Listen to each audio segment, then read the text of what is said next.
福島から宮城にかけての海岸沿いはほぼ同じようにこういった状況になっています。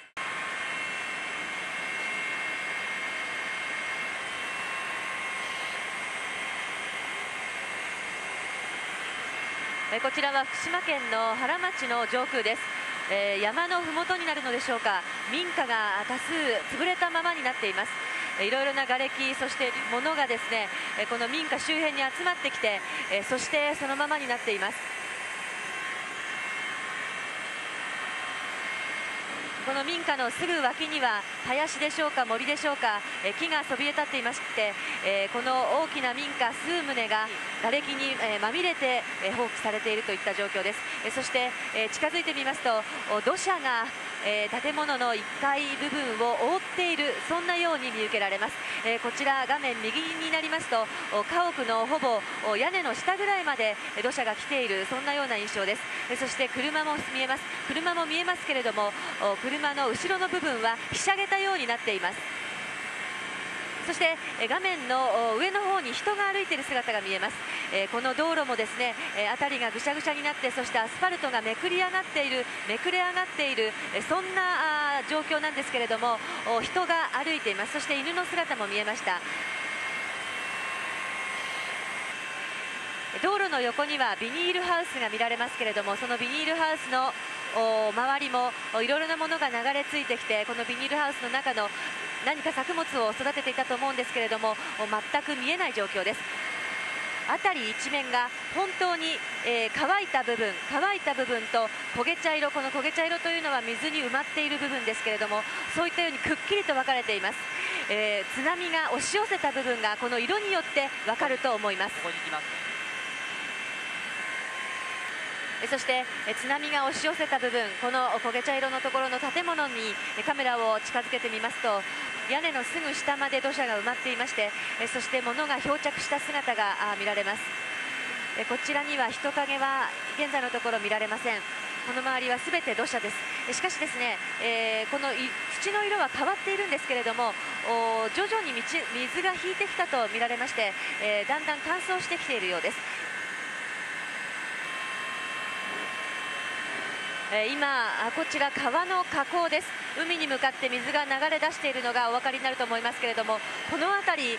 おそらく集落があったような形跡がございます。土台があります。基礎の部分が見えると思います。ここにそうですね、3、40軒の集落があったのではないかというふうに見られますけれども、全く何も残っていません。土台を残してこの集落、建物はほとんど流されてしまいました。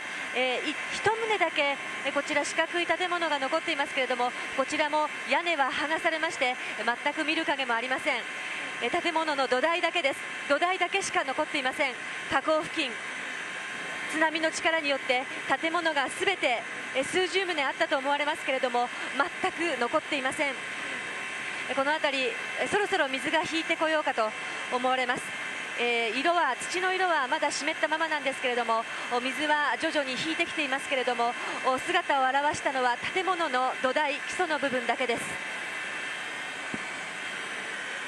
こちらは川で海に向かって流れているんですけれども、徐々に津波の水が引いてきています。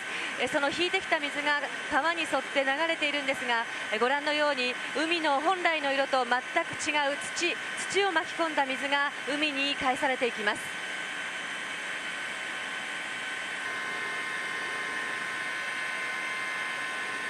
こちらはですね、福島県の鹿島町の上空ですけれども、この丸いようなこの形のものは野球場だったということです。巨大な野球場がその形のみ、土台のみを残してですね、全て上の部分がもぎ取られてしまっています。もちろん観客席が見えます。観客席は津波の力でも持っていかれなかったんですけれども、そしてネット、観客席、それを残してあとは全て流されてしまっています。そして私の目から見える範囲でいきますと、田んぼと田んぼの間にですね、土台のようなもの、そして、基礎のようなものが見えるんですけれども、これはおそらく家があったところだと思うんです。これが家ごと流されてしまって、そして土台だけが残ったといった状況です。今テレビにはその流されてしまった家、そして倉庫でしょうか、そういったものが比較的ちょっと高いところに打ち上げられている、そんな様子が見て取れます。そして画面手前には野球の点数表が見て取れます。人の姿をこちらでは確認することができないんですけれども、こちら鹿島町上空から見る限り、この集落がすべて海水に埋まってしまっていました。そういった状況です。そして上を流れているのは川なんですけれども、やや朝方飛んだ時よりも水は引いてきているように思われます。しかしこの周辺がですね、大きな津波に襲われまして、水浸し、もう海水の底になっていたということは容易に想像できます。今ですね、ヘルメットをかぶっているんでしょうか、人の姿3人見えました。これは画面右に向かっていくと海の方になるんですけれども、海の方に向かって3人の方が歩いていく様子が見えます。これはこの現地の様子を確認しに来たのでしょうか、人の姿が見えました。このかろうじて道路が今水が引いて歩けるようになっているんですけれども、その周りにおそらく建物、集落あったと思うんですけれども、すべてもぎ取られて剥ぎ取られ、そして流されてしまいました。辺りは全部土砂で埋まっています。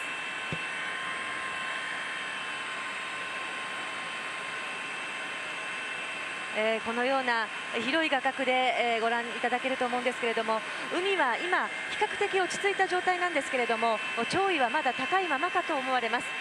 しかし津波によって覆われた海水はですね、海の方に戻されてきている、そんな状況です。今これご覧いただいているのは沼や湖ではありません。これはもともとは陸地であったところでした。それが海水に覆われたことによってまだ水が引かなくて、湖のように見える状況となっています。福島から宮城にかけての海岸沿いはほぼ同じようにこういった状況になっています。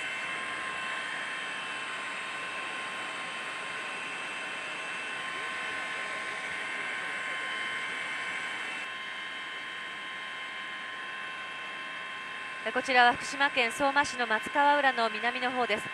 こちらもすべて土砂で埋め尽くされていまして、残っている建物についても人の姿を見ることはできません。土砂が流れ込んで、もう1階部分は人が立ち入ることすらできないような状況です。ほぼ廃屋のような状況になっていますけれども、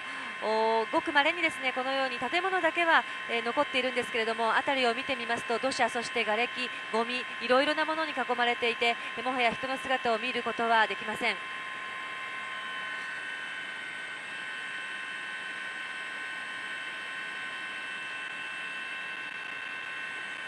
いろいろな土台でしょうか、なぎ倒されているような、これは鉄骨でしょうか、ちょっと上空からではわからないんですけれども、そのなぎ倒されているものがですね、他の建物の屋根に崩れ落ちている、そんな状況です。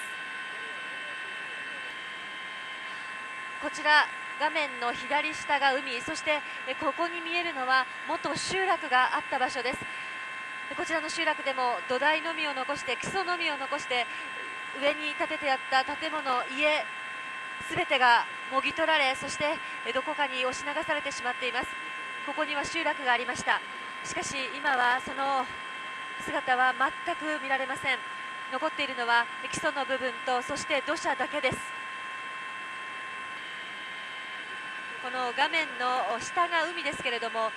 この海のですね、海と集落の間には防風林のような松がいっぱい生えていたということなんですけれども、それの姿も一本もありません。一本も確認することはできません。集落もすべてなくなり、その後ろに見えているこれも陸だったところですけれども、ここも海の一部のようになっています。入り江のようになっているこの部分、陸だったところですけれども、